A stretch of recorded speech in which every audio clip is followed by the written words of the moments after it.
They're sleek and they go fast and they make lots of noise and everybody is wowed by them. They're deceptively beautiful. It's like Venus flytraps. Aircraft launch from the sea, from carriers. Air-to-air missiles, air-to-ground missiles, GPS-guided bombs. One of those frontline Hornets has everything you could need to really just go out there and wreak havoc.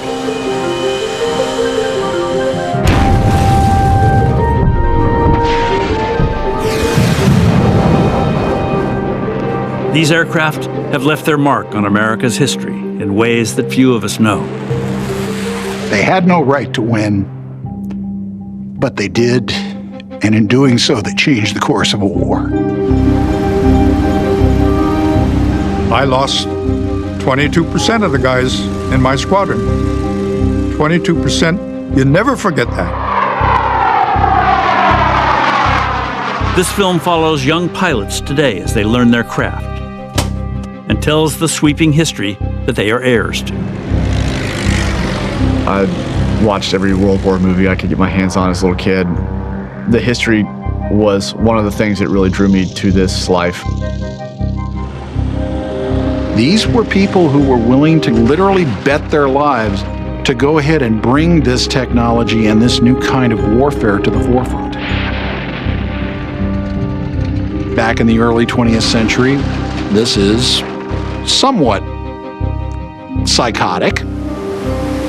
You are a part of a lineage of people that have been witness to the biggest events of the 20th and now 21st century. You feel that every day you're a part of something bigger. But embedded in this lineage is also controversy. Again and again over its 100 years, this craft has been called into question as impractical, extravagant, obsolete. Now, today, a new round of doubts and reason to wonder if this generation of aviators just might be America's last. This is the story of a weapon that changed the face of war.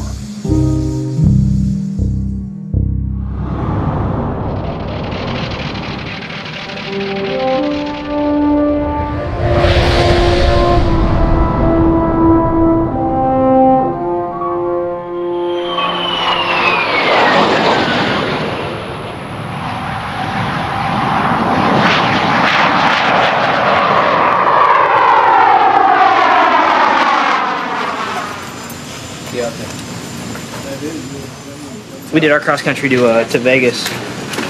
She's a good instructor. I started racing dirt bikes, actually. I kind of want to be a professional dirt bike racer, and then quit the racing, went to college, and decided to come in the Marine Corps. And best decision ever made. Yeah. Should be pretty cool.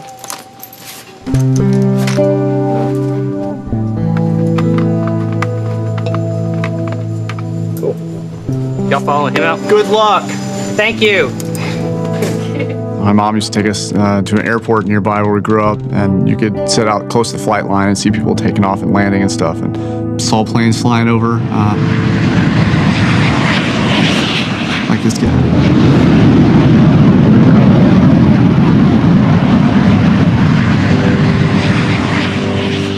It kind of captivates a young mind, I think, and it definitely grabbed me early on.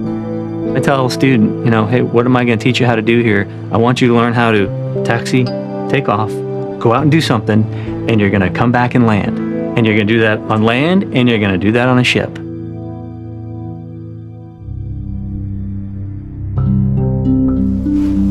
Every little thing will affect your psyche before you're going out to the boat. You're going over the entire flight 500 times in your head long before you even get there.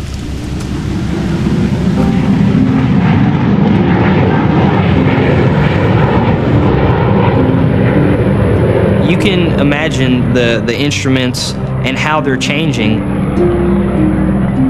In your head, you can imagine the airplane accelerating faster. We're gonna fly out there. First time you see the carrier that you're going to, it'll be about 15 miles out. and you realize you're going to be landing on there, stopping on what looks to be about a little drop of oil in the sea. I think universally, the first time you roll up behind the boat, oh crap, is what comes to people's minds. Everybody says it looks like a postage stamp. The first time you go overhead, you look down and think, well, there's no way. They made a bad mistake. Part of the mental preparation is trying to think, okay, I'm gonna see it. It's gonna look different than what I imagine. It's gonna feel different than the simulator. I'm gonna freak out and I'm gonna keep flying.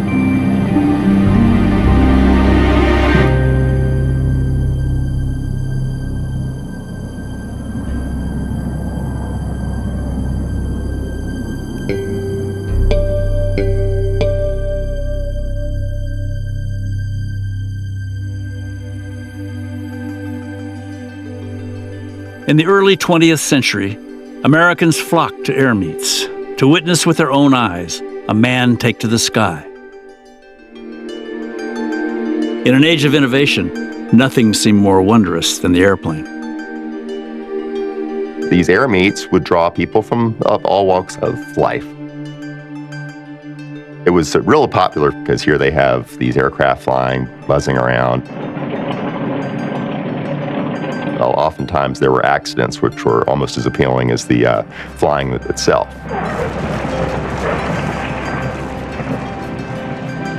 The Army and Navy, too, were intrigued and sent their representatives to the very first air meets. The Army instantly saw the potential of flight and began purchasing airplanes. The Navy, though, was at a loss. The idea of using a flying machine on the open sea was beyond almost everyone's imagination. Everyone except a middle-aged naval officer, convinced that planes and ships working together could become a powerful new weapon. Captain Washington Irving Chambers is sort of an unlikely champion of aviation. He's a product of the 19th century, traditional naval warfare. He graduated from the Naval Academy not too far removed from the Civil War. But Chambers really expressed an interest in aviation. He wanted to look into it and study it. That's why he traveled to some of the air meets that were happening. He would go there to see what the latest technology in aviation was. In the fall of 1910, Chambers attended an air show in Belmont Park, New York, in search of a pilot willing to try a grand experiment, launching an aircraft from a ship.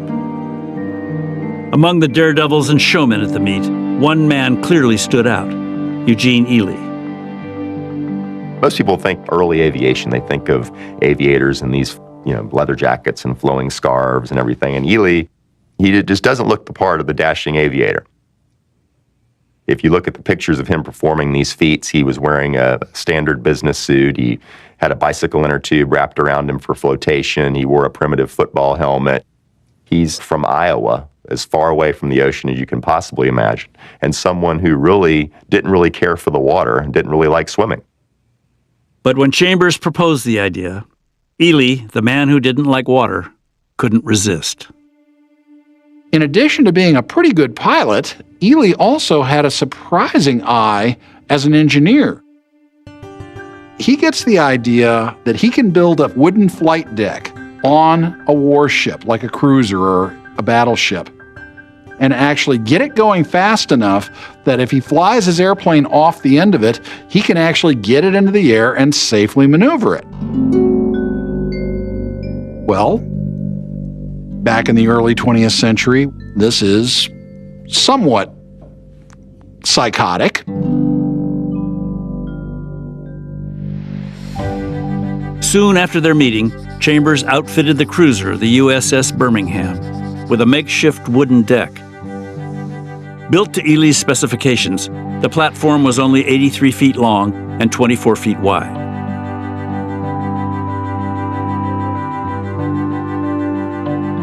On the morning of November 14th, 1910, rain squalls filled the sky. Ely waited nervously.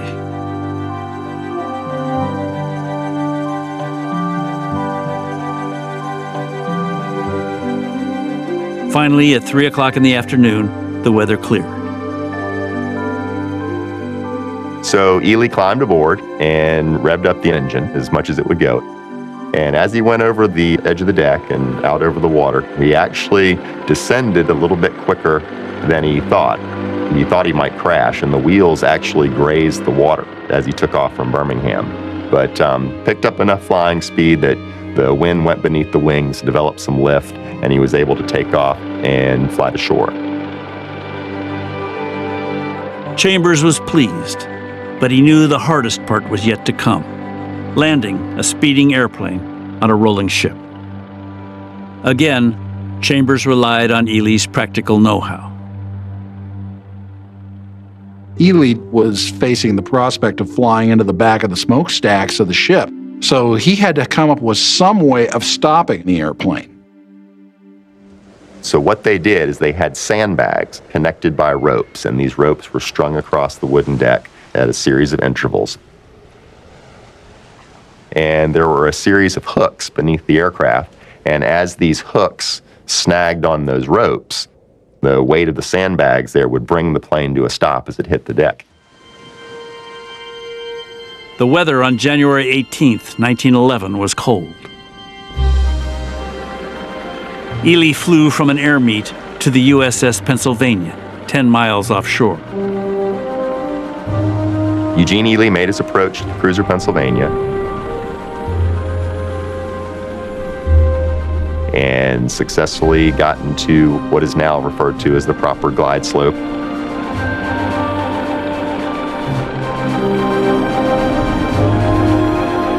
Hit the deck, and the ropes caught the hooks on the bottom of his aircraft and eventually brought the plane to a stop.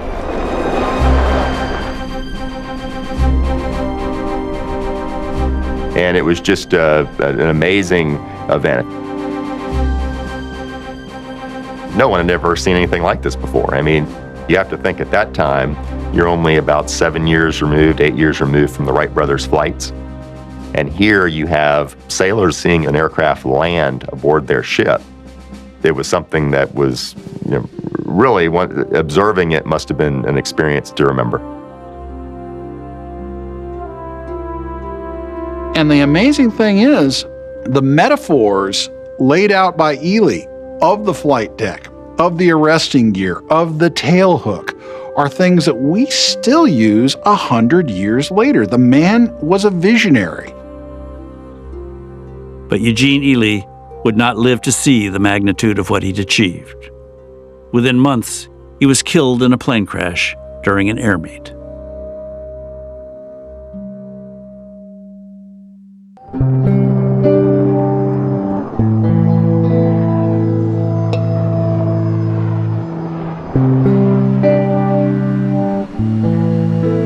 My father was an A6 intruder guy. So as a young one, I got taken to lots and lots of air shows. I'd climb up on my dad's shoulders. Any kid is gonna look up and think it's grand and amazing and they want to do it.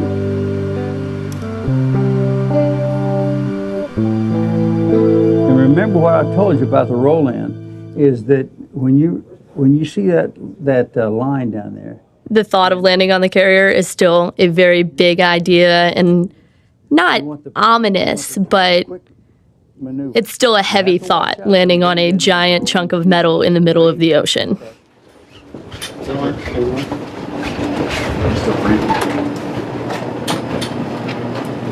But yeah, second to last flight for head off to the boat on Monday. So 2 more chances to perfect it before we go. or bracket the mistakes. When you're preparing to go to the carrier, all the students will grow a mustache. It's kind of maybe a little bit of a badge of courage around the squadron that you're far enough in the program that they're going to let you go to the boat. Some of the fine young gentlemen going out to the boat are not quite as gifted in the mustache growing department, I guess. Some of them look exceptionally creepy. I'm not a mustache guy, and it doesn't help that my mustache is blonde, so it's not coming in too great. But unless you are a very special girl, you are not going to grow a mustache. But I have every intent of either finding like some like stick-on mustache, or I'm just gonna draw it on every day because you gotta run with the guys. Oh, have you seen the one with the Russian guy? I mean, when I'm at work, I'm one of the dudes. When I get home, it's hair down, skirts, dresses. I like being a girl, and I've found myself to end up being more feminine now than I used to be because it's almost like recharging the estrogen levels when I get home.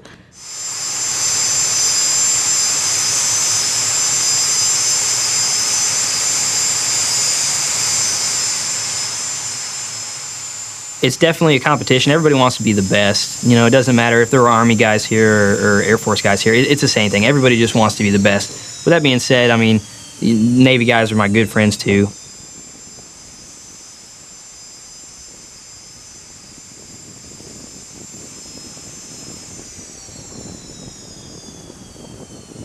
There's always a little bit of a rivalry between the Navy and the Marines. Jordan and I are pretty good friends. We've gone through all of flight school in Kingsville together. We classed up back 14 months ago and pretty much been flying together. Yeah, me and Rob, we started ground school day one in this building together and went through everything pretty much together. 107, that looks good. Probably a little. Anytime I was having issues, I would go talk to Rob, and Rob would get me straightened out. So And we can keep working at Joker, but at Bingo, no kidding, it's time to knock it off and point toward home. We're creating a tactical jet naval aviator. Certainly most of the aviators coming through our program are likely to see combat, and yes, they'll be ready.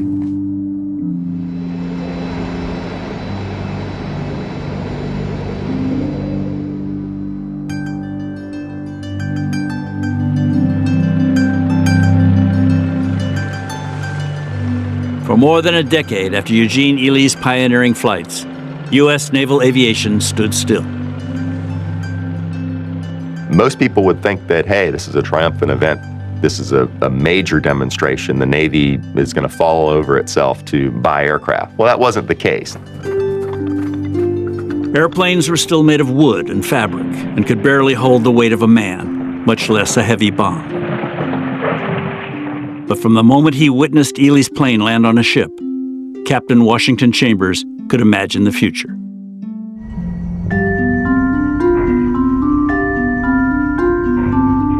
Chambers could look down the pipeline and see that there were tantalizing new technologies beginning to appear on the horizon. New materials like aluminum, new structures like monocoques, new fuels like high-octane gasoline. Planes were going to get faster, they were going to go farther, they could lift more. They were also going to be more deadly and more maneuverable.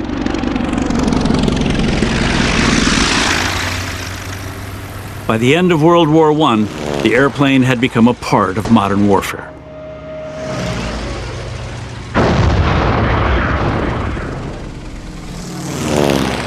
The British were the leaders, but the Americans were anxious to catch up. So were the Japanese, who built the world's first aircraft carrier from the ground up. The Navy embraced seaplanes for reconnaissance. But the effort involved in lowering and retrieving the planes made them useless for much else. For Chambers, it was clear the Navy was falling behind. He continued to press. You have Chambers going and doing this incredible marketing job to a very conservative general board of the U.S. Navy, trying to sell a very new, very expensive technology, which, oh, by the way, required the building of some of the largest and most powerful warships in the world to prove that it was even viable. For the Navy brass, carrier aviation was a distant fantasy. Nothing could replace the king of their fleet, the battleship.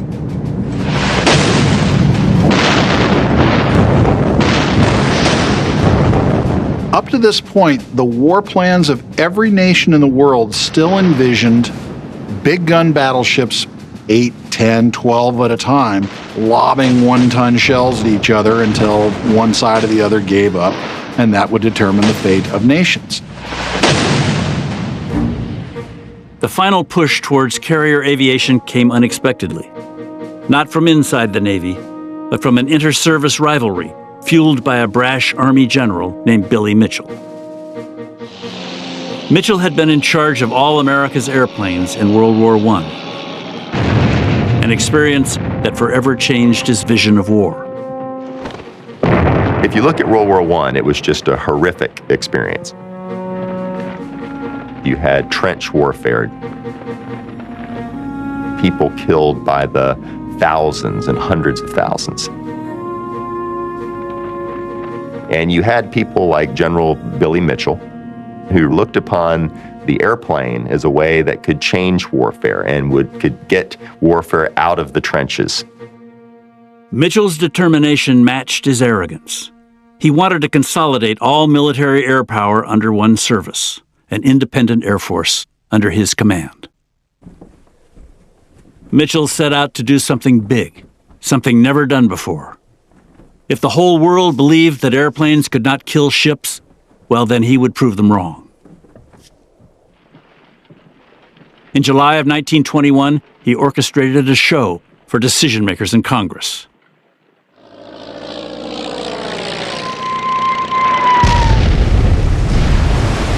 Mitchell's airplanes first destroyed several old battlecruisers. Then came the most important test. Each plane carried a newly invented 2,000-pound bomb. Their target, a captured German battleship, long deemed unsinkable.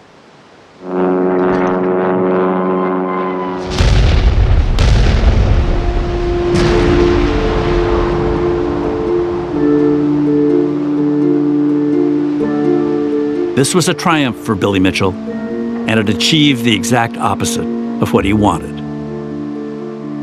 It triggered in Navy leadership a decision to look at, hey, we have this air power advocate, General Billy Mitchell, and if we don't embrace aviation and look at aviation as an adjunct to the fleet, then we may have an independent Air Force on our hands and also may have a Navy that's greatly diminished.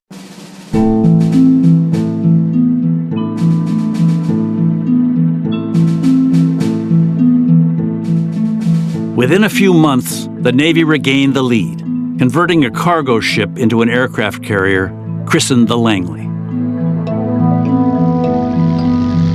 The age of American carrier aviation was born. The Langley operated for 2 years in an experimental role, testing aircraft and training pilots.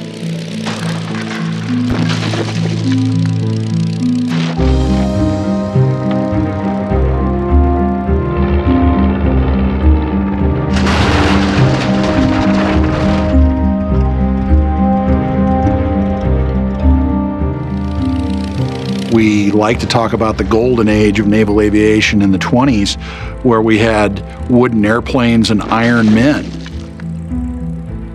These were people who were willing to literally bet their lives to go ahead and bring this technology and this new kind of warfare to the forefront. It was hard, and it was dangerous, and a lot of naval aviators died. And this is really where the reputation of naval aviation began to be built. The naval aviators of the interwar period are very much characters out of the movies. Yeah, they had silk scarves. Yeah, they had leather jackets and flying helmets. Yeah, they had steely-eyed looks, and they were handsome, and they did daring deeds. They were, for lack of a better term, the macho men of their time. The guys that had no fear, just as they were confident in their own capabilities, set apart from those that preferred to keep their 2 feet on the ground. I guess the word is probably ego. Probably ego. It was probably what got me into it. I want to be a big shot. The image of a naval aviator was a red convertible, top down, with a beautiful blonde alongside. Who could want anything else?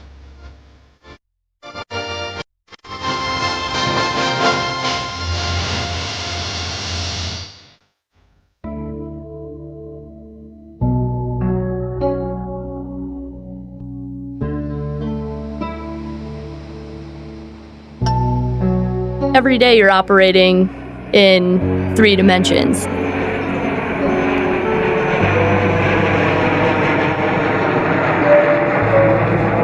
You don't have time to we call it breaking out the book and read and see what the problem is and fix it. You just don't have time to do that. So if you don't have things memorized cold, you can't put them into action quick enough. We make our own mistakes and tell the plane to do the wrong thing sometimes.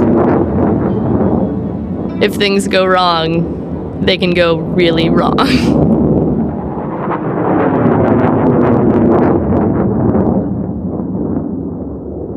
Some days you're just on, some days you're not. Hopefully we'll peak when we head to the boat and have a good day. We're practiced, we're well rested, we're ready to go, and we're at the top part of the game, close to being as good as we can be.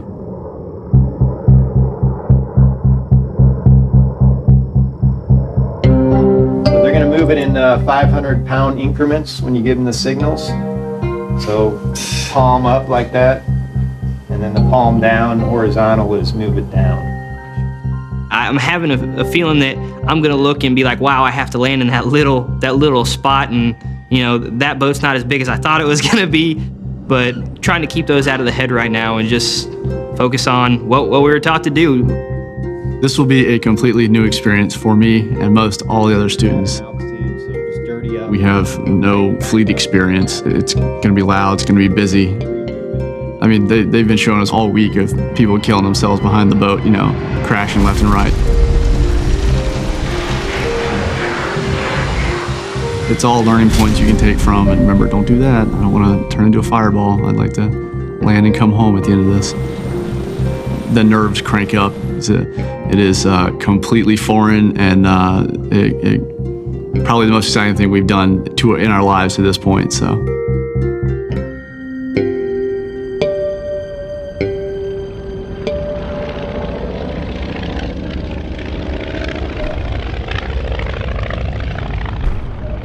In the mid-1920s, the Navy had just one small carrier, the Langley.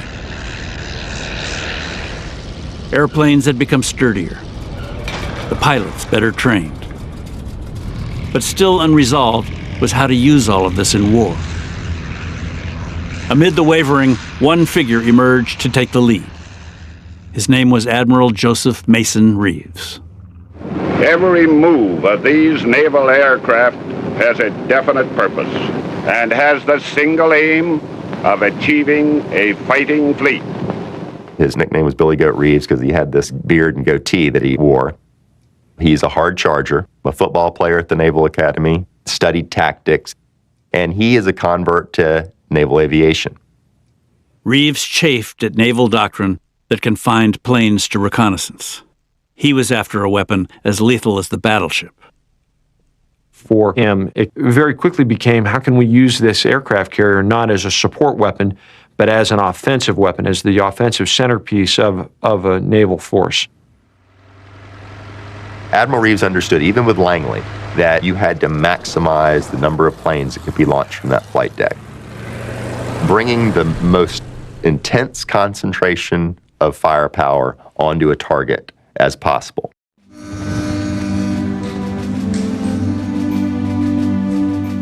In 1928, Reeves got a platform that matched his ambitions. The United States takes 2 incredible hulls of battle cruisers they were building, and they put all of their tonnage into these 2 ships, and they produced 2 of the most beautiful, powerful, and in fact the fastest warships in the world, the Lexington and the Saratoga. Reeves loaded the 2 carriers with nearly 100 planes each, and within a year, he overcame the seemingly impossible, launching and landing dozens of airplanes in rapid-fire succession.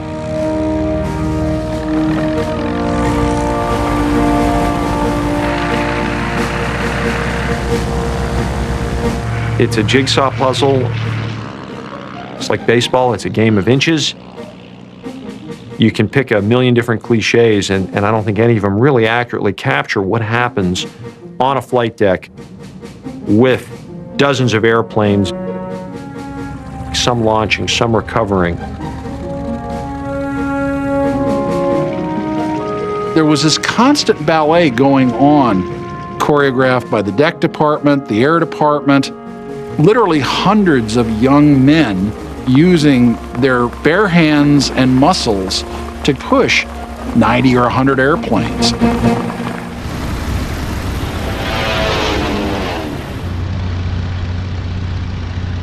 New and better planes were in the pipeline. The Curtiss SBC-4 Helldiver could carry a 1,000-pound bomb almost 600 miles. The next challenge, delivering the bombs with more precision. And for that, they invented dive bombing. Dive bombing is a technique that was developed by the Navy because it provided a very accurate way of bombing a pinpoint target. And ships are pinpoint targets. The planes come in at about 10,000 feet and then pushes over into a steep dive. And when I say steep, meaning going straight down. Inside of the cockpit, they often flew with their canopies open. As the airplane would push over, the visceral feeling of being lifted out of your seat and hanging from your straps, looking through a very simple reflectored gun sight. Meanwhile, this ship that you're aiming at, well, it's a moving target. It's snaking, it's circling, it's changing its speed.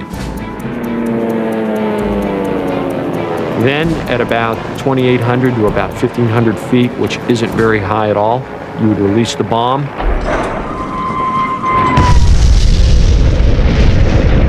And then immediately pull in excess of anywhere from 4 to 6 or 7 Gs to come out of that dive. Naval aviation had gained power, reach, numbers, and precision, but was still untested in battle.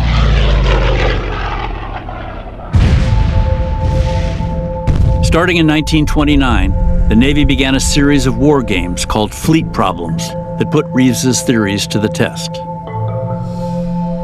None proved as prophetic as the vast Pacific exercise known as Fleet Problem 13. On February 7, 1932, the carriers Lexington and Saratoga peeled away from the fleet and sailed towards Hawaii. 152 planes were dispatched to attack Pearl Harbor with dummy bombs. In the mock assault, they pounded the airfields and port facilities. And why it's so important is because it showed that the carrier could operate independently and operate as its own task force and did not need to have the battle line there for support.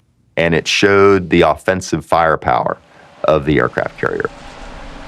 The Navy minimized the risks of an attack by carriers. For the next decade, the old strategy stayed largely unchanged. These are tough times. This is the Depression. We had existing battleships. They were there, they were paid for, we knew exactly how to employ them, and they worked. But Fleet Problem 13 did not go unnoticed. Across the Pacific, the Japanese studied it closely.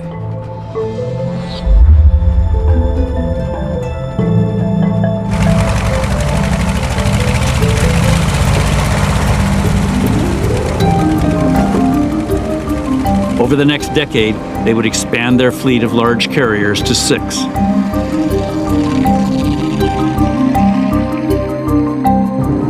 They would build the Zero, a state-of-the-art fighter plane.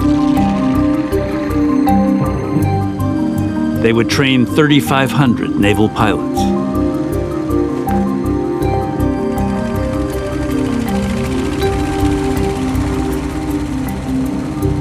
The carrier force that moved toward Pearl Harbor in December of 1941 was the largest and most powerful in the world.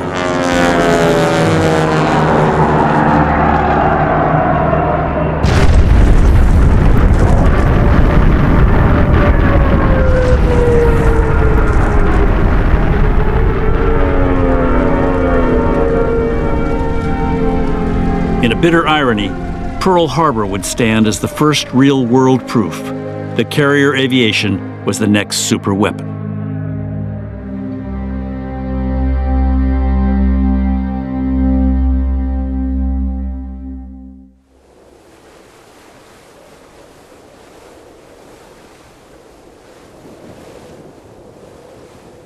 When you walk out on the deck in the mornings, it's pretty impressive. It's quiet, it's peaceful, and you start to pre-flight.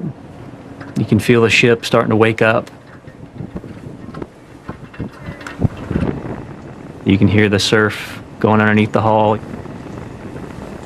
You can look out on the horizon, see the clouds, and you just breathe in that fresh air, and you go, it's a good day to fly.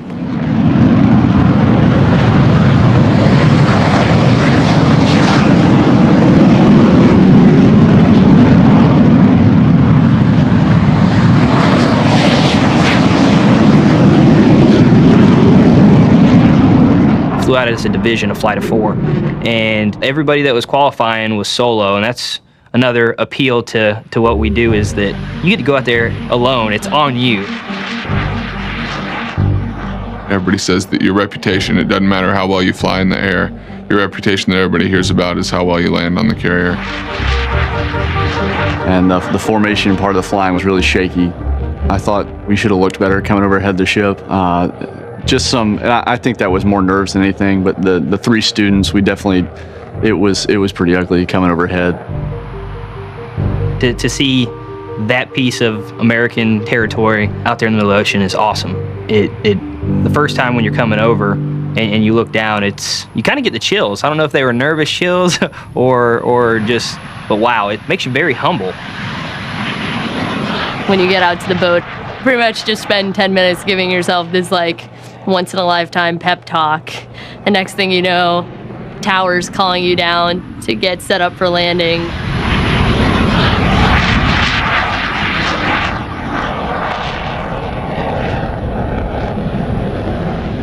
You have an LSO who's standing next to the wires on the deck on the landing area, and he's grading all your passes. They're listening for the sounds the engine's making. They can tell you've made a mistake before you see the mistake.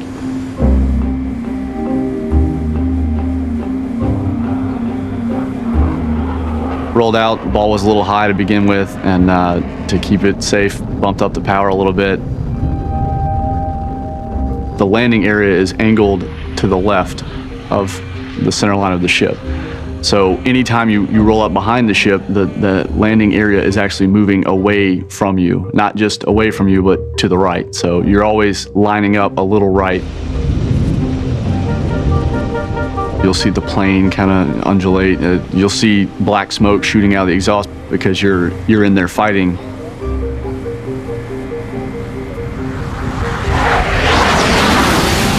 Saw the LSOs go by and they were all staring straight up at me. Saw the wires go by, 30 feet over them.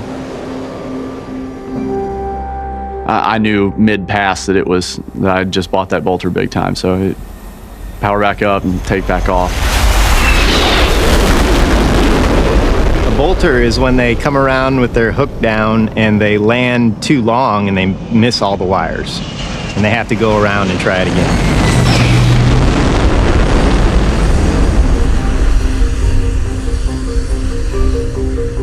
The first trap was kind of a rough pass for me. Rolled out, center line. I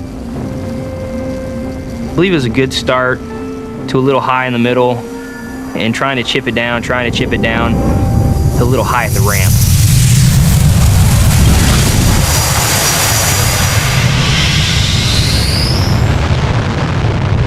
The first trap there's no way to really describe how it's going to be.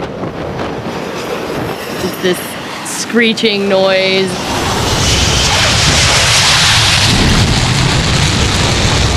Your body gets thrown forward in your seat. When you get that feeling, it's nice because you know you're in fact stopped and on the boat. First attempt at stopping on the boat, made it. They taxi me over to get fuel, and you're still shaking, your foot's sitting there pulsing, and they taxi you up to the cat, shoot me off.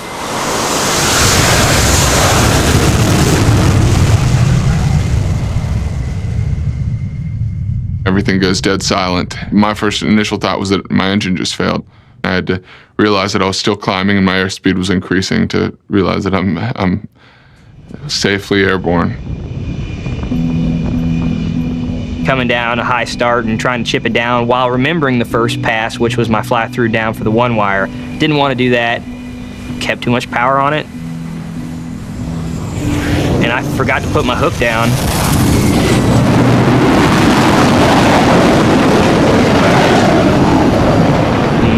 And around I went. So, second day, the fangs came out a little bit more. I guess the cockiness came out maybe.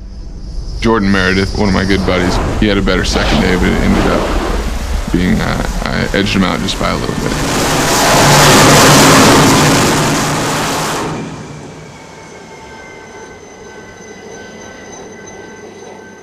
With Rob being in the Navy, me being in the Marine Corps, Rob's chances of going back to the boat are almost guaranteed. I mean, that's all the Navy jet pilots go to the boat, whereas Marine jet pilots don't necessarily go to the boat ever again. We've pretty much been flying together. We've gone out to El Centro to do bombing together, and obviously we went to the carrier together. So it'll be tough. He's a Marine, which means that the odds are I probably won't see him again in my career. I was kind of depressed because the fact that Marines don't always get to go to the boat, and the fact that I may never go to the boat again, it's such a cool experience that you don't want it to end, and when it does, it's kind of rough.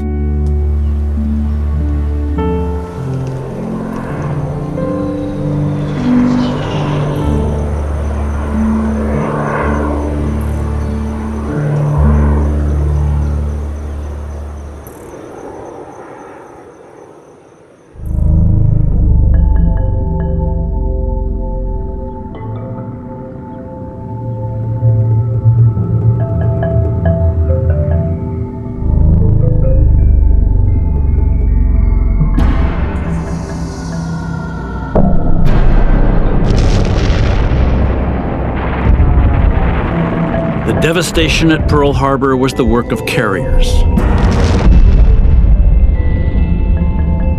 350 Japanese planes launched from hundreds of miles out at sea. In just 2 hours, they wiped out most of the battleships of the Pacific Fleet. It was a masterstroke. Japan had not been stopped, and there were some people in the United States who believed Japan couldn't be stopped. That eventually Japan would not only control all of China, the Philippines, the Dutch East Indies, but the northern coast of Australia, possibly even India. In the United States, the loss of the battleships upended every plan for how a war in the Pacific could be fought and won. By sheer luck, 3 aircraft carriers had been spared. They were out at sea during the attack. You have this bizarre situation that the Japanese attack with aircraft carriers forces the United States into a carrier-based naval strategy. It was now up to the U.S. carriers to hold the line against Japan's Imperial Navy.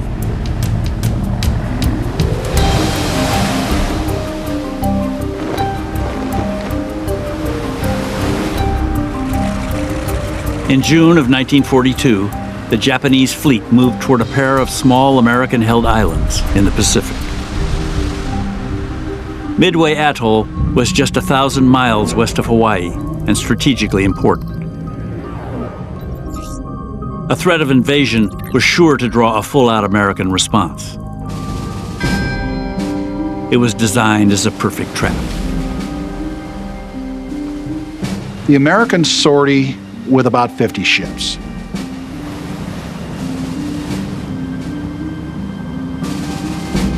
Three of them are aircraft carriers. They're facing off against what look to be impossible odds.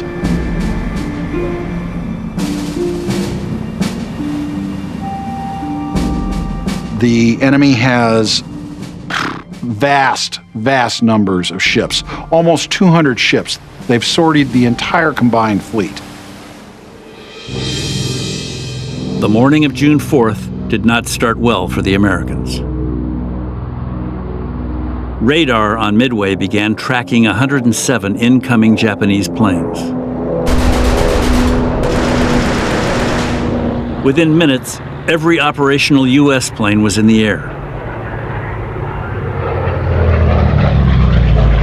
The Japanese bombers swept through the defenses.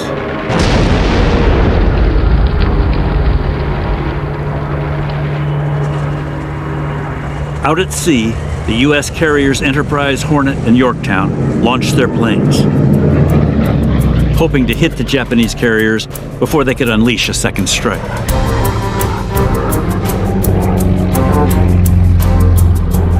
Three squadrons of TBD Devastator torpedo planes reached the Japanese fleet. Flying at wave-top level, they were easy prey for anti-aircraft fire.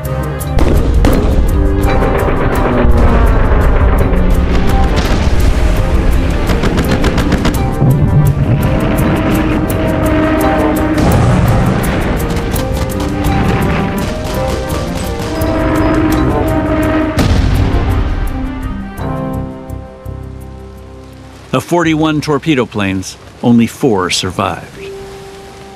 Not one torpedo scored. The early strikes that morning, both from Midway and from the American carriers, suffer crippling losses. The casualties were just insane.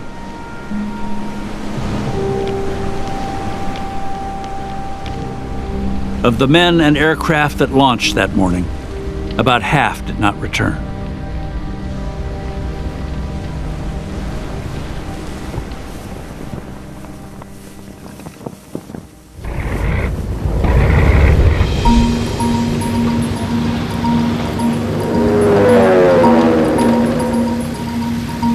Meanwhile, 2 squadrons of SBD Dauntless dive bombers launched from the Enterprise in search of the Japanese carriers.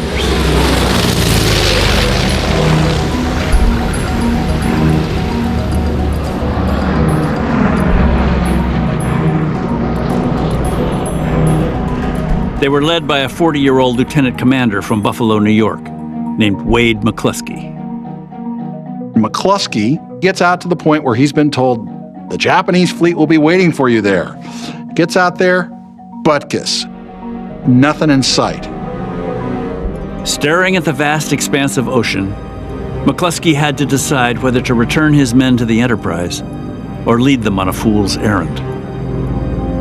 And McCluskey decides, well, I'm going to take my force of 2 squadrons of dive bombers and I'm going to have them follow me on a very methodical search pattern.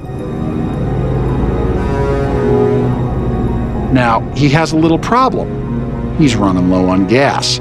And more than a few of his pilots are looking at their gas gauges wondering if the old man really knows what he's doing. And then McCluskey spots a Japanese destroyer. He figures, that Japanese destroyer is going at high speed towards something. I'll bet you that's the Japanese fleet. McCluskey followed the destroyer. Approaching from the south, he spotted 3 Japanese carriers. His bombers plunged into their dives, catching 2 of the carriers by complete surprise.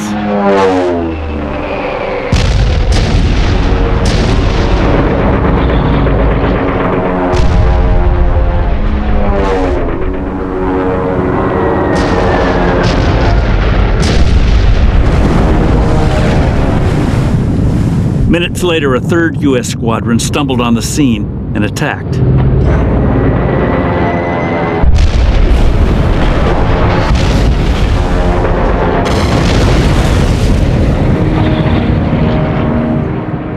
As McCluskey looked behind, through the tall columns of smoke, he was stunned. The Americans had sunk 3 carriers, along with some 300 aircraft, and nearly 4,000 men.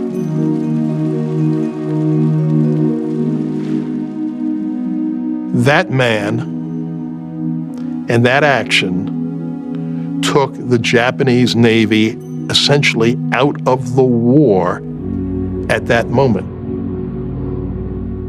The Japanese have gone from an absolute position of supremacy to they never go on the offensive ever again.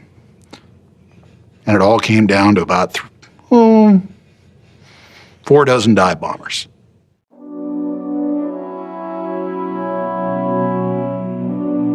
pilots who followed McCluskey that day were ordinary men. Many were newly enlisted. They had no right to win, but they did, and in doing so, they changed the course of a war. The Battle of Midway was the most decisive single naval battle in U.S. history.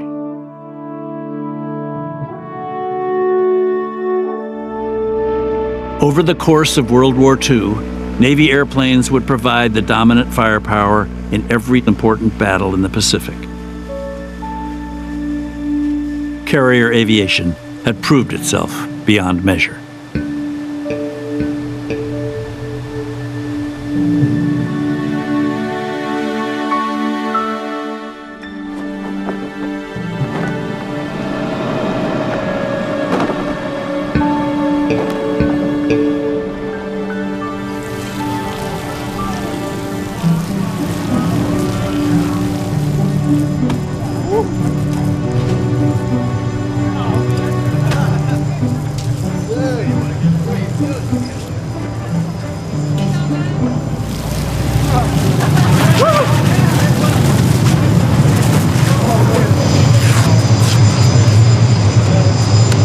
Congratulations, real proud of you. Well done. Keep that. Good job. Congratulations, good work, Marine. I watched every World War movie I could get my hands on as a little kid. Attack on Pearl Harbor, Battle of Midway. The history has shown that even small carrier forces can bring a lot to bear. The way things are, one person can change history, basically. So it's a very large responsibility. What you got there? Nice set of wings. It's a nice finish to a lot of hard work. So yeah, it's definitely a good time. I let them bask in the glory of it for a day, and then it's like, guess what? The next challenge is ahead of you.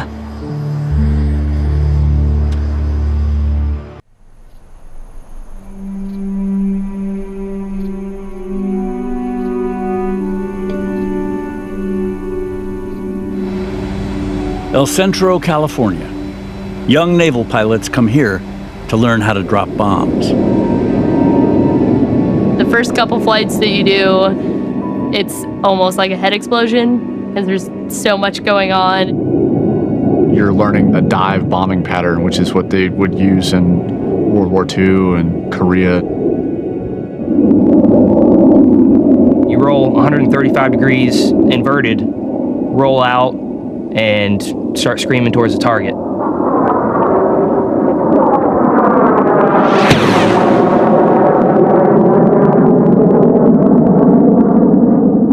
You get wrapped up in this, oh my gosh, this thing can go so fast and is so cool to look at, but you're forgetting the reason why they were built and why they exist and why we're trained to fly them. This is the story of a weapon of war, naval aviation. Ever since World War II, aircraft launched from the sea have played an outsized role in America's wars. You are a part of a lineage of people that have been witness to the biggest events of the 20th and now 21st century. But this lineage has been precarious. As warfare evolved, the fortunes of naval aviation seesawed. More than once, it was written off as impractical, too dangerous, or simply obsolete. This is a story of repeated challenges in engineering and human moral challenges as well. It won't be easy to think, oh, I'm just going to go out and drop a bomb, and if it kills somebody, okay. Snap at 0725 miles. That took some time and definitely some reflection, and I'm ready.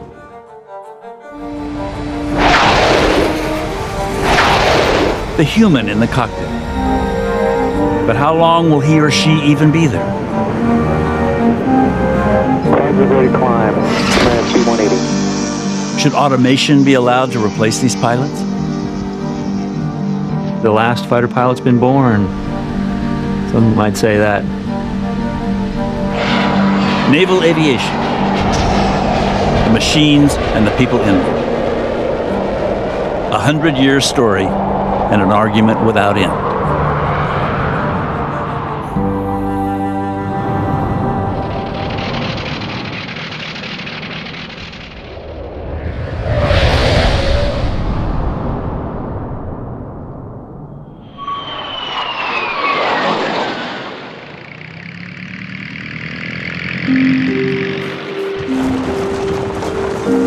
In the teens and 20s, only a handful of daredevils and visionaries could imagine that flimsy biplanes and makeshift wooden decks would one day change the nature of war.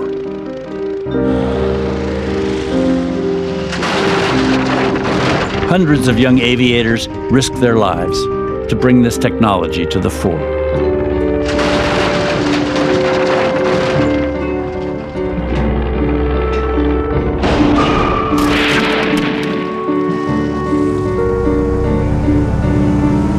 Within 20 years, they'd created a superweapon.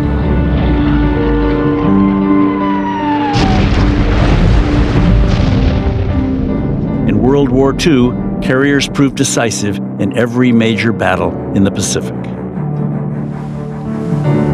Naval aviation ends World War II at the top of the warfare mountain. They've gone from nowhere to being the biggest and baddest weapon in the world, or so they think.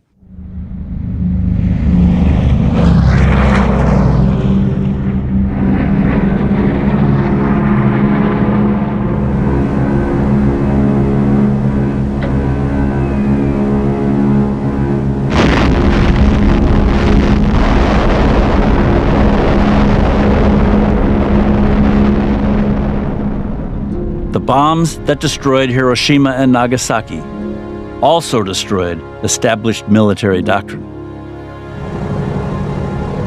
Soon after, the U.S. created a new independent Air Force and placed it front and center. The Air Force was assigned the mission for delivering atomic bombs. They were the only ones who had the capability, so that was the logical assignment.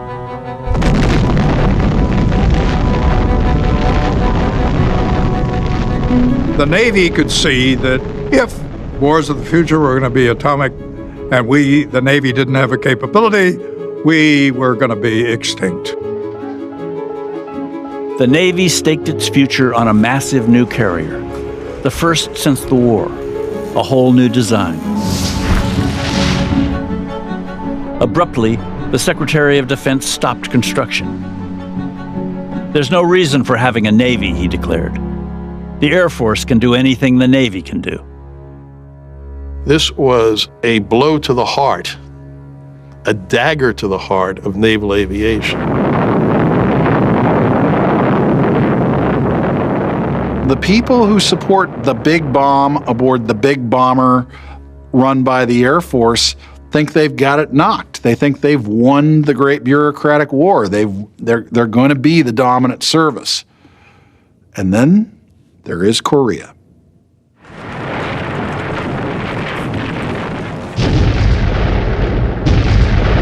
On June 25, 1950, communist North Korea invaded the Republic of Korea to the south.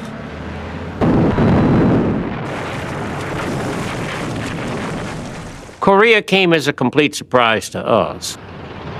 The bases that we had planned to use for the Air Force in South Korea were overrun and captured by the North Koreans almost immediately. Just a sliver of land remained in South Korea's control. The U.S. military stared at its options. Now its nearest air bases were hundreds of miles away.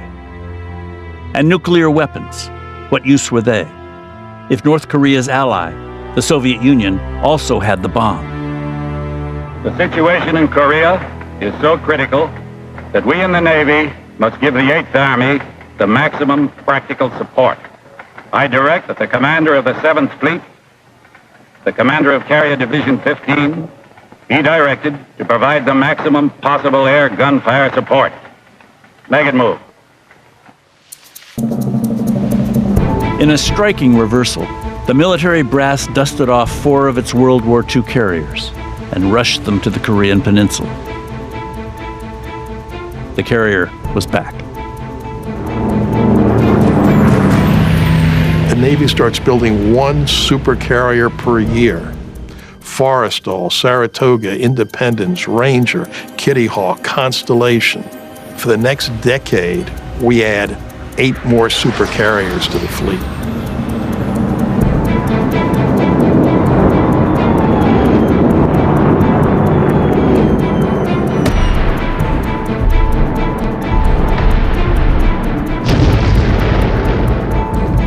The Korean War, fought mile by mile with conventional weapons, lasted 37 long months.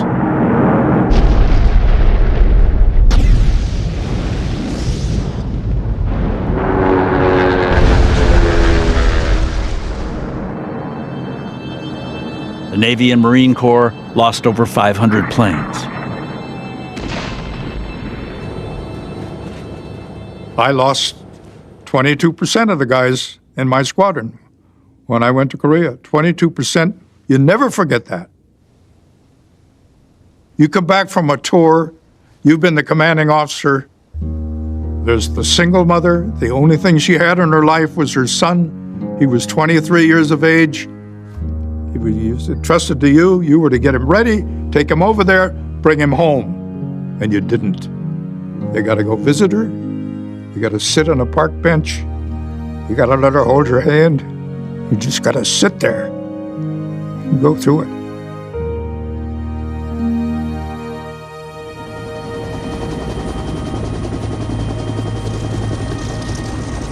During Korea, a new aircraft was flying off carriers, the helicopter, ideal for rescue missions. In the winter of 1950, a helicopter would join the effort to save the life of a 24-year-old pilot named Jesse Brown. Jesse Brown had packed a lot into his 24 years. He'd had to, as the first combat aviator to breach the Navy's color line. Jesse grew up in Hattiesburg, Mississippi. His father was a sharecropper. He always wanted to be a naval aviator, but he gave up the idea because blacks were not accepted into aviation.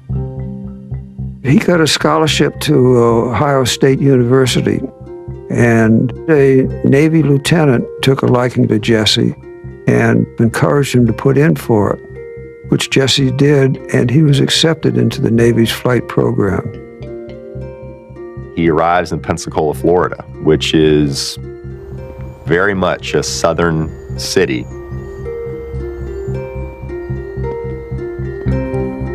The entire Navy establishment, from the officers' club to standing in line for a meal, he was alone. There was no one like him. Yet when he's in the airplane, he generates a certain amount of freedom,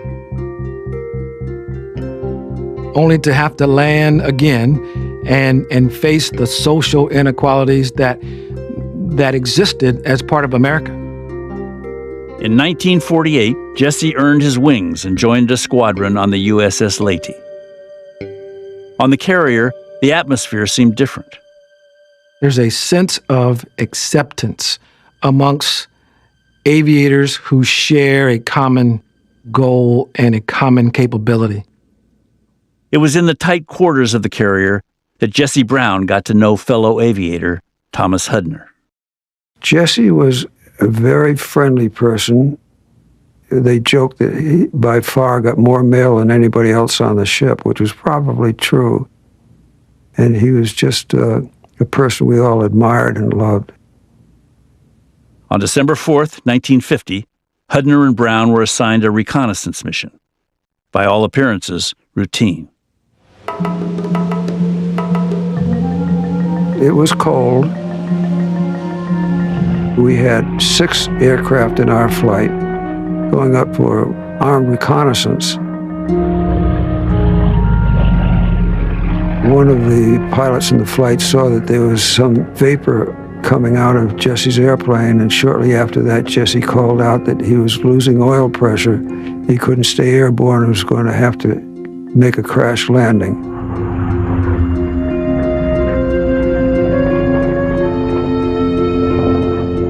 He landed with such force that there was no question in the mind of any of us but that he had perished in that crash. We circled around there, and we saw that Jesse had opened the canopy and that he was waving to us. But for some reason, he didn't get out of the airplane. I felt that the chances were reasonably good to pull him out of the cockpit and save his life. So I made the decision to make a crash landing. That's a wheels-up landing, close enough to him. When I got to Jesse's plane, I could see that the reason he didn't get out was the way the aircraft had buckled. His knee was caught in there and it just couldn't move. He lapsed in and out of consciousness. I tried to reach in to do something, but there was about 2 feet of snow on the ground. I couldn't do anything without holding on with one hand and doing my best to keep my balance. When I heard the helicopter, it was like manna from heaven. But when he saw Jesse, his jaw dropped. Between the two of us, we couldn't get a firm footing on anything. Jesse was pinned in so badly that we couldn't move him. Now it was about 3:30 or 4 o'clock in the afternoon. Temperature was about 5 or 10 above zero, and with darkness coming, it was going to get a lot colder, a lot faster. The pilot said that he couldn't fly that helicopter in that area after dark. It didn't have instruments. And he said, it was suicide for me to have stayed there.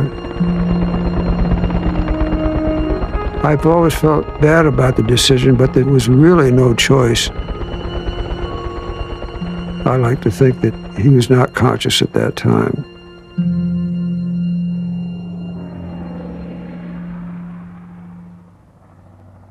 When we left Jesse, it was a farewell, really, an unspoken farewell.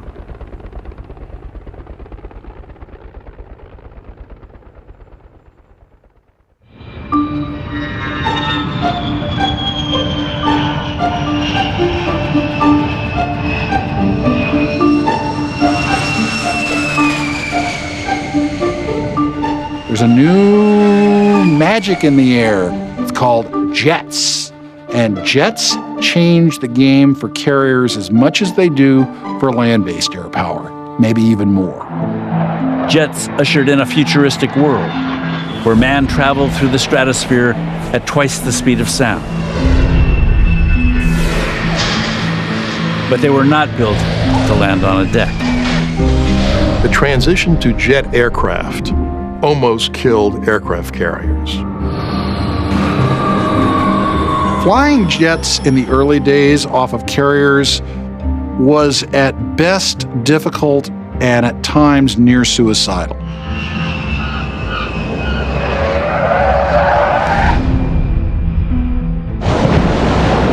The brunt of the transition would be borne by the pilots.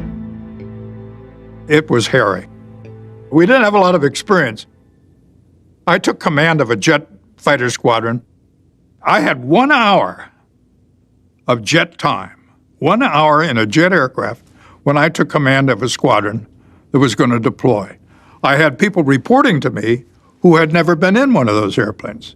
They gave me a handbook and said, when you're ready, come down and I'll give you a plane. So I read the book, I got in the plane, I started it, and the guy gave me an up check and I took off. I was a jet pilot. The Navy was slow to recognize the new problems posed by jets. When a propeller plane comes aboard a carrier, the pilot takes away the power, the engine stops turning, so the plane settles on the deck. A jet comes in, and it takes something like 35 seconds for the spindle to unwind. We were going faster. There was no radar. There was not enough room on the carrier. So he hits the deck and he bounces and he goes over the barricade. Float over the barriers, land on this pack of aircraft. I've seen 7 or 8 aircraft on fire. In September of 1951, on the USS Essex, a Banshee twin-jet fighter missed its marks and drove into a pack of planes on the forward flight deck.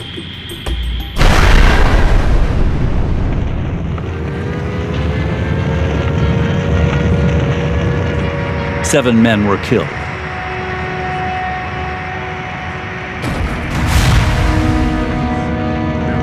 Naval aviation during these early days of jets was actually worse in some ways than it was during the golden age of wooden airplanes and iron men in the 20s and 30s. A lot of people died. If pilots couldn't get jets aboard carriers and make them work well, that carrier part of naval aviation was gone. But what looked like impossible problems turned out to have elegant solutions. We see 3 great things come along which make jets practical on aircraft carriers. The first is the angled deck. The landing section of the deck is slightly canted. All of a sudden, you're not crashing into a deck load of airplanes in front of you. You get another chance. Another thing that they got, the first automated landing system. This is a stabilized system that would provide them an optical landing cue of when they were in the right flight path to come in on that angled deck. And then finally, the British came up with a steam catapult.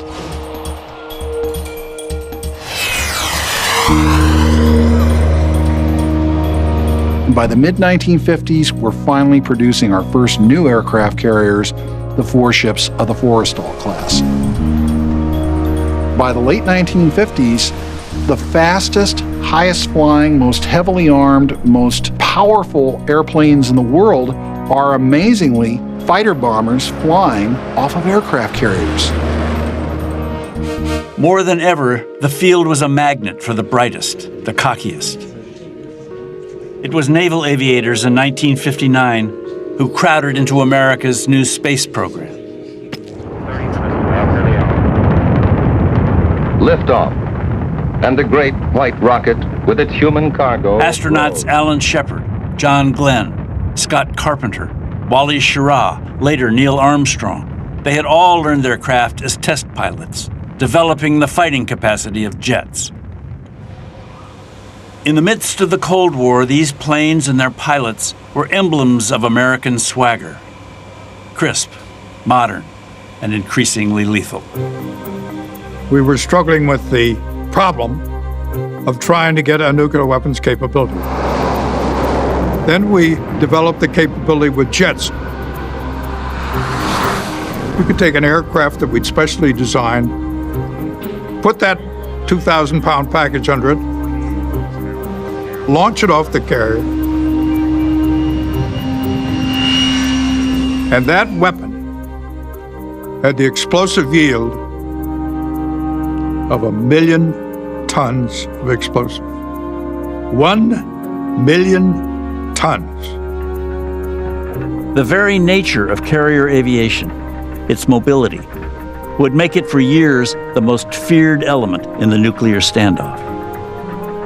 The important thing was it impressed the Soviets. I don't think we appreciate yet the concern that the Soviets had about those aircraft carriers. The Soviets knew precisely where our nuclear bombers were based. They knew precisely where all of our nuclear weapons in Europe were located. They knew where our intercontinental missiles in the United States were located. But they didn't know where the carrier was. They could be any place. They could be in the Indian Ocean, they could be in the North Atlantic, they could be in the Mediterranean, North Pacific, South Pacific, China Sea, wherever. And the Soviets couldn't keep track of them all. And so that became a threat to them. On the open sea, The Cold War played itself out as a string of cat and mouse games. Deadly serious, but with a touch of the absurd. The Soviets would play a game with you. They would come out and intercept the carrier to test the defenses. We, the pilots, used to like to go up and fly up next to the Bear airplane. And they had these big cockpits, and we're in the little cockpit. So I got up next to this guy, and he looked at me, and I looked at him, and we're probably 100 feet away, maybe, something like that. And the guy gave me the finger, like that. And I gave him the finger back, and then I gave him 2 fingers, and then he gave me 2 fingers. And the next thing, we were kind of smiling to each other, and the next thing I knew, the guy, and it was a long ways away, but I could say he held up a Playboy, and there was a centerfold in there. So while the missions were dangerous, on a certain level, on a certain basic human level, sometimes I think, well, we're all kind of the same. Nuclear weapons were folded into the routines of carrier life. Day after day, the men followed their procedures, rehearsed for the unthinkable. Then, on October 21st, 1962, the unthinkable became less remote. I get a call on a Sunday about noon. It says, get down to your ship, get it underway, and head for the Caribbean. I said, all my sailors are in New York. You know, they're up there chasing girls around, which is what they're supposed to be doing, and I hope they're having a good time. I said, no, get underway right now. So we head for the Caribbean. I am carrying 100 nuclear weapons that are to be a backup support for an aircraft carrier that's there that has 100 nuclear weapons. We were pretty serious that we'd make a nuclear weapons attack against Cuba. In the dramatic days that followed, carriers would share the stage with another, less celebrated branch of naval aviation. Reconnaissance is where we have our roots. And in the Cuban Missile Crisis, naval reconnaissance was incredibly important. Routine surveillance had produced strong evidence that the Soviets were building nuclear missile sites in Cuba. If operational, they could strike the United States within minutes. President Kennedy ordered a blockade of the island. But he also fixed his sights on a row of prefab buildings in Jacksonville, Florida, home to a naval unit whose jets were equipped with cameras, uniquely designed for low-flight, high-resolution photography. Commander William Ecker received his brief, and in the early morning of October 23rd, took off with his wingman. In minutes, they could see Cuba. They make their runs over the missile sites, and they see incredible things going on underneath them. People running in every direction. They see the missiles on trailers. They see the launch pads. They see the supporting equipment.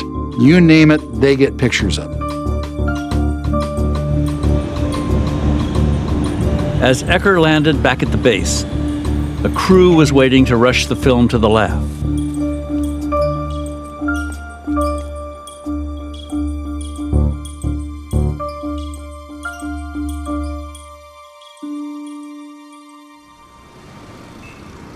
On October 25th, at the UN, Ambassador Adlai Stevenson pressed his Soviet counterpart.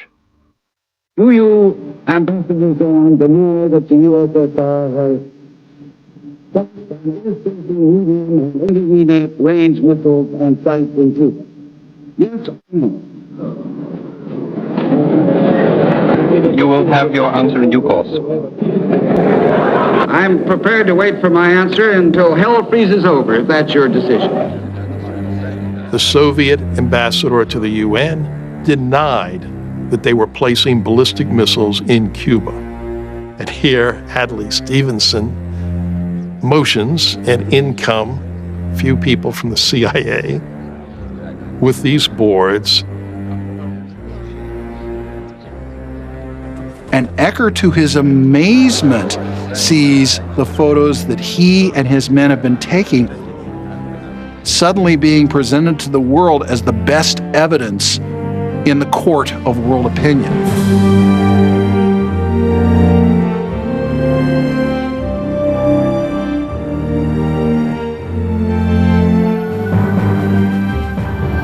Just 3 days after the showdown at the UN, the Soviets agreed to remove the missiles from Cuba. The Cold War equilibrium was restored, but it would not hold for long.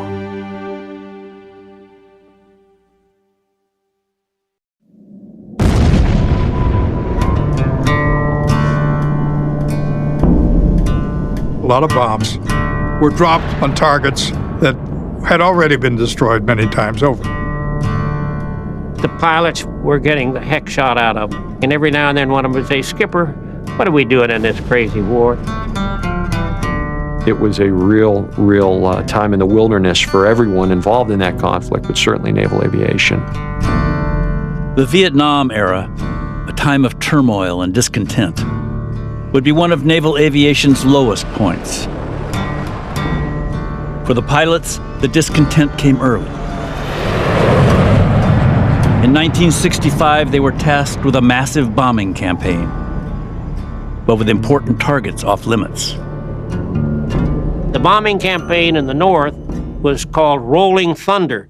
The pilots referred to it as Rolling Blunder. They really hated it because the White House, in fact, the president himself, would mark up the targets. And we must only approach in this direction because if you come in this direction, you fly over a public school. President Johnson was waging war by proxy against the communists in Vietnam and indirectly the Soviets. He was treading gingerly to avoid a wider war. Haiphong was a port city in North Vietnam, and Haiphong had a 4-mile circle around it that was a no-fly zone. And I could look down, and what did I see? Ships, Soviet ships, materials being unloaded and unloaded and unloaded. Could we get it? No. The answer is no. Is this the way to fight a war? Well, not when you're on the tip of the fracking spear and the lead's coming up at you.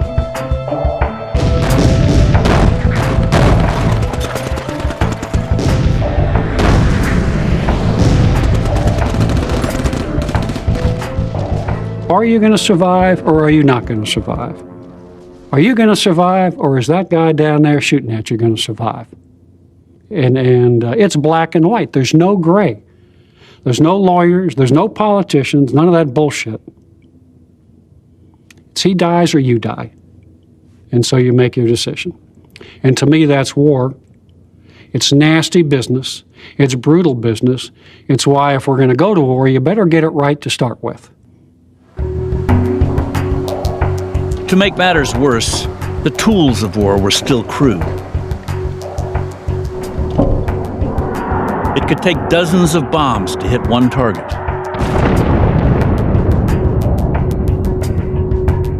The munitions used in those days were not GPS or laser guided.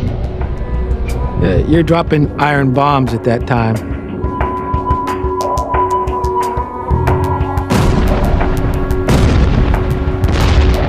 And there was a lot of collateral damage that went along with that kind of low tech that existed back in the Vietnam era. The U.S. would rain down more tonnage on the small nation of Vietnam than it had dropped in all of World War II.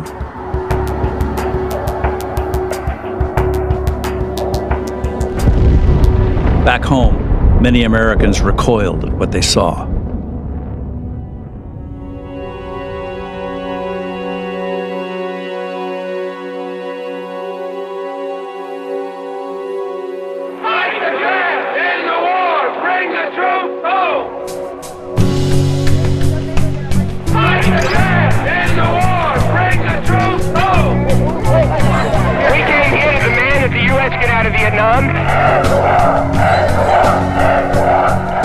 By the early 70s, anger about the war had merged with other deep-seated resentments. We will define black power. He will listen and recognize it. That's all. That's all.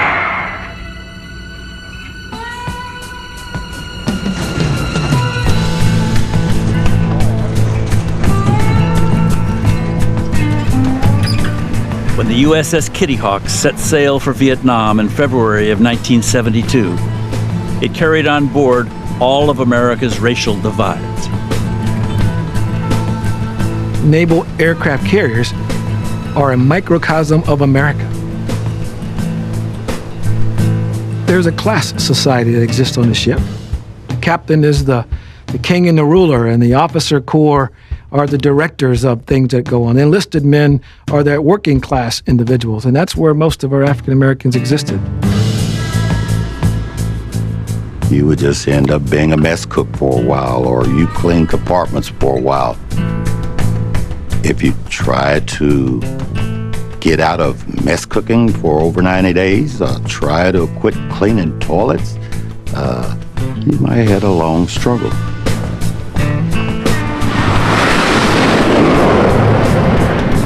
By October, the crew of the Kitty Hawk had been deployed for over 200 days, working around the clock, 8 hours on, 4 hours off.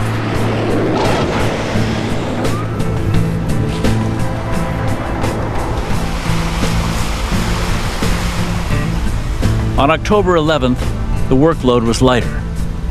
More time for stories to spread about the brawls that had broken out between blacks and whites during a recent shore leave.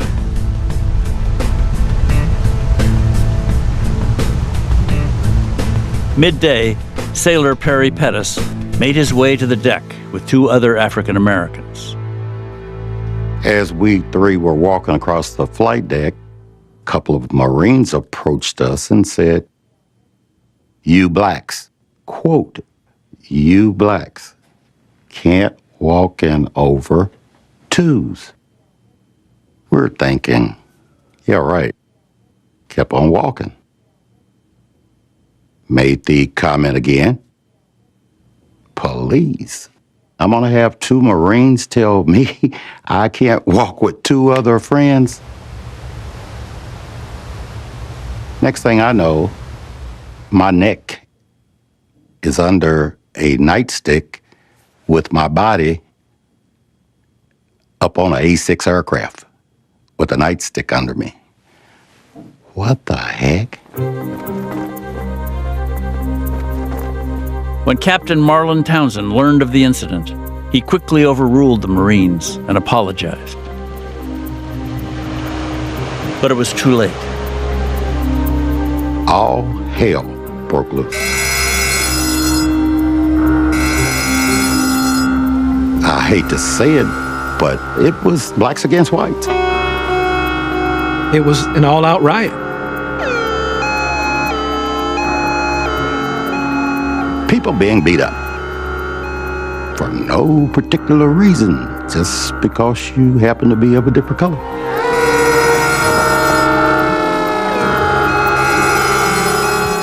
That was an ugly night. That was an ugly night.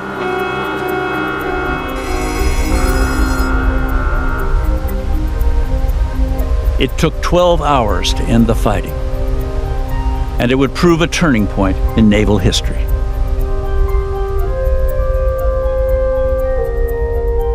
It shook the entire guts of the entire Navy. I don't think the Navy had a choice. It was long past overdue to make some changes in equality, equal treatment, equal rights, equal access. After Vietnam, the number of blacks in the Navy, both enlisted men and officers, rose steadily. And more change was coming. If there are women who want to go to sea and to serve their country in that capacity, then we can find a way to make it possible for them to do so.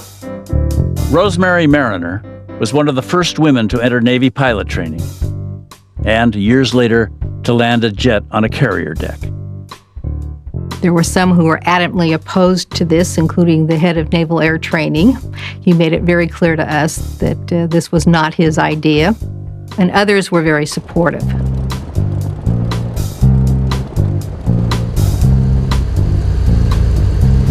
One of the most important figures in my career was my first commanding officer, Captain Ray Lambert, who was one of a handful of black men who were naval aviators who had flown tactical aircraft. And when I first reported to the squadron, he sat me down in his office. He says, "Rosemary, you're always going to have a tough time because you're short." He was a big man.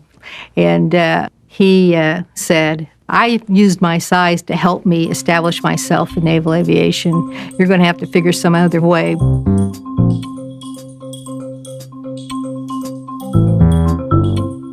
You cannot out-guy the guys. So most women develop their own style. I happen to have attended Catholic girls' schools, and I adopted the Mother Superior style, keeping a straight face most of the time and trying to not overreact.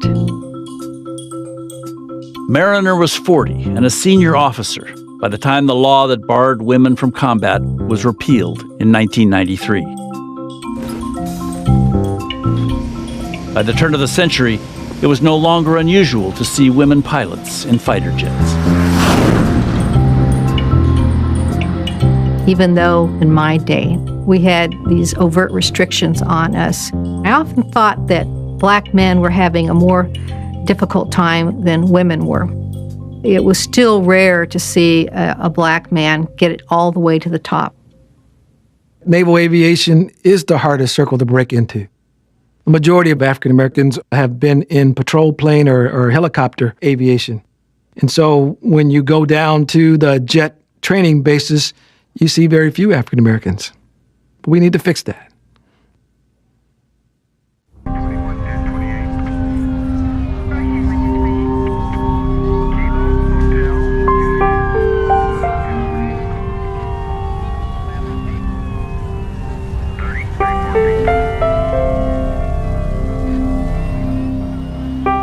The attacks on the World Trade Center on 9/11 would usher in a new and difficult military mission, as much about winning civilian hearts and minds as defeating an enemy. And that mission would be aided by a common tool, GPS, global positioning, which was transforming the craft of naval aviation and the expectations riding on its pilots. After the 9/11 attacks, carriers rushed to the Persian Gulf and have remained a constant presence since. Eric Doyle has flown many missions in Iraq and Afghanistan. I wanted to be a pilot since I knew what flying was. Early on, it was just the pure thrill of flying. And it wasn't until flying the F-18 in training that those realities of actually going to war, dropping bombs on an enemy, started to become a reality. Doyle flew one of the first missions in the Iraq invasion of 2003.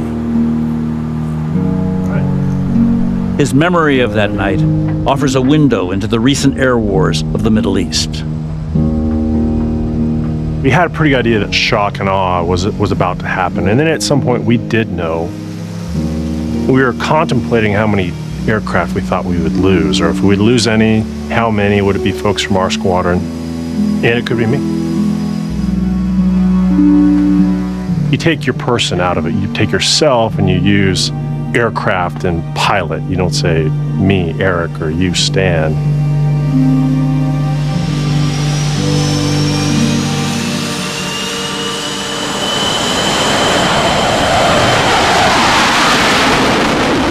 On the second night, me and 3 other aircraft were going after a missile production facility, carrying multiple GPS-guided weapons. So we're pushing into Iraq. We have our target that's, a number of miles out in front of us, and we're seeing all this fire coming our way.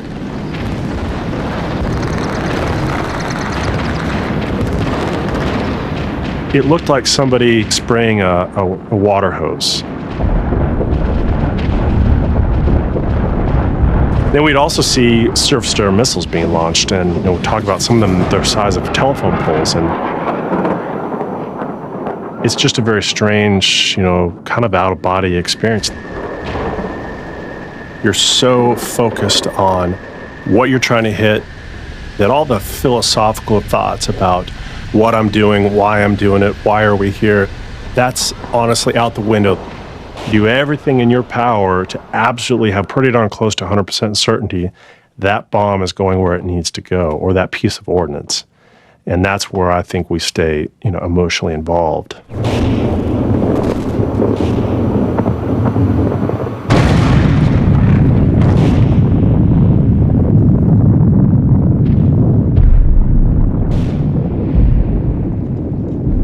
I dropped 4 2,000-pound weapons at once, and all 4 hit their intended targets.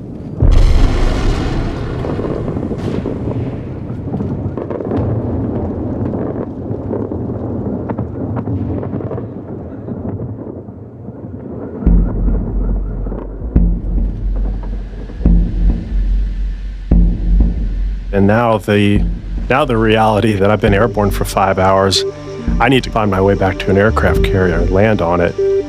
Now that whole threat starts to seep back into your brain.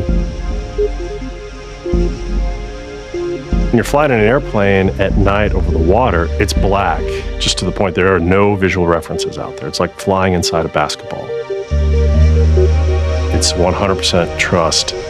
Not only to find the ship, but which way is up and which way is down, because it's all unknown. My heart rate was probably as high as it was when I was in country.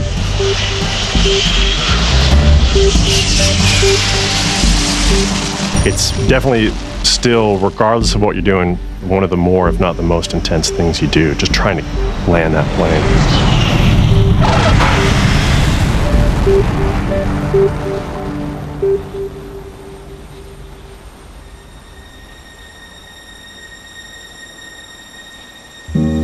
And it isn't until after you land back aboard the ship does the adrenaline slowly drain out of your system, and that's when you really start to look back on what happened, and I think you go through, every emotion you can imagine.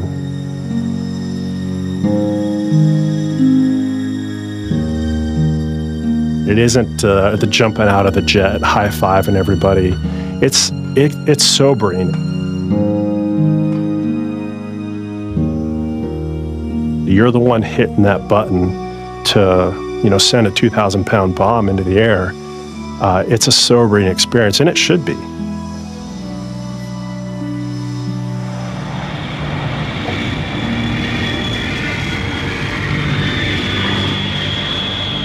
No one knows how many civilians were killed from the air in Iraq and Afghanistan.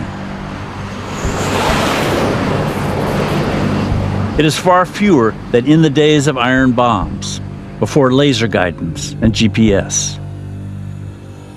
Still, each was a human loss, and a propaganda loss, in the struggle to win over hearts and minds.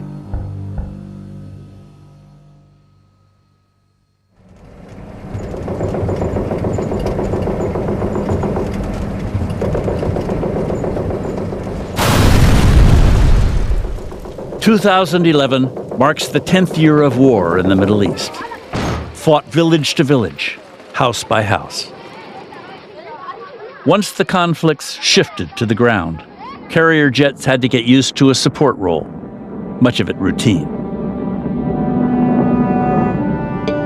You may fly your 6 to 9 hour mission and never really communicate with the soldier level guys. You may never drop a weapon. You may never do anything at all that is really a tangible act in support of them. I'm not going to lie to you. It's a drudgery.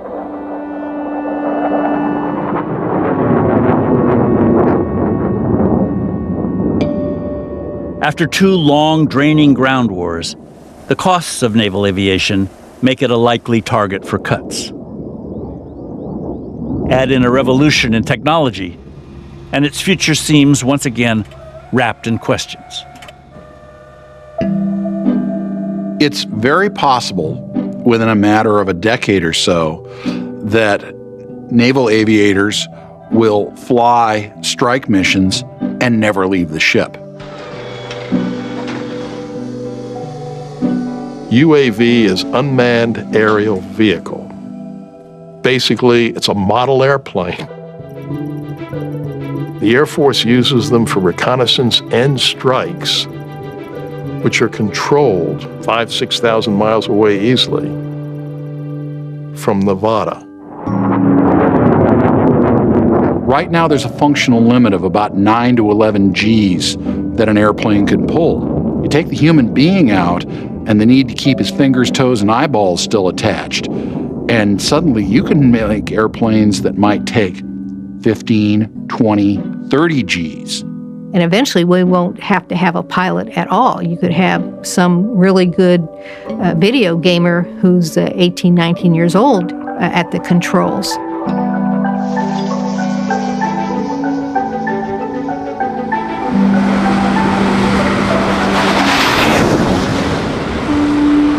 My recent experience in Afghanistan, there's unmanned UAVs out there flying around with us in the same area.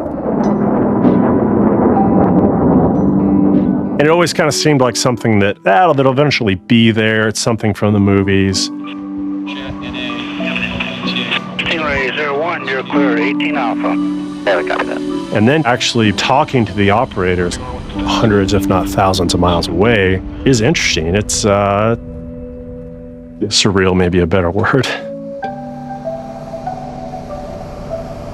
An experienced combat aviator is going to think twice before he or she pulls the trigger. And there is that possibility that when you remove the human from being on position over the target area, that decision to squeeze the trigger and release ordnance, you divorce yourself and your feelings away from what happens in combat. Oh, nicely done, sir. Nicely done.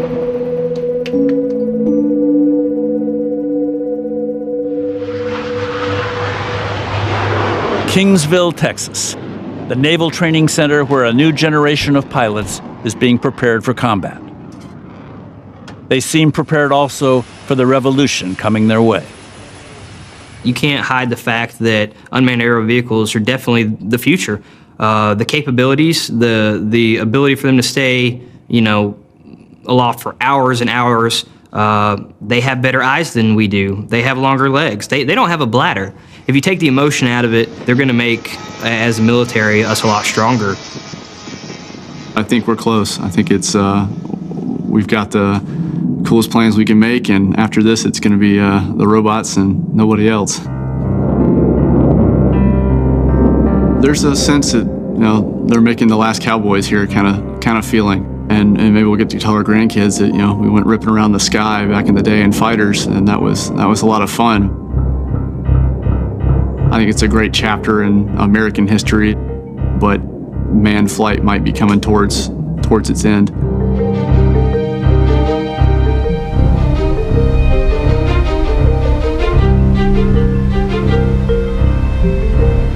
I'm generally an optimist when it comes to naval aviation.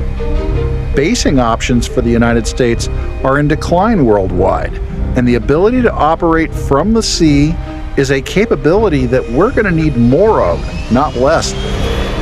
But if you're one of those young men and women who is getting ready to go into the Navy or the Marine Corps and wants those wings of gold, do you really want this job? Is it going to go away on you in the middle of your career? There has been jokes in the past, hey, the last fighter pilot's been born. But the threat is always going to drive the show, and there is going to be a demand. You can't do everything with a robot or a computer. First Lieutenant Bishop, front and center. The pilot is held accountable for a decision that's made on scene. It's difficult to imagine when we can get to a point where we can hold a computer, a piece of software, accountable for a life and death decision. We are moral beings, and at least machines at this point in time are not. Roughly 410 miles per hour. That's what I would miss the most if airplanes went the way of drones. That there the opportunity for that kind of personal excellence and that sense of human excellence as expressed in controlling the technology in a moral sense will be lost. We're a part of a pretty rich history, and you guys are part of that, and you're gonna make history. I ask you to embrace that, feel proud of it, and do us proud.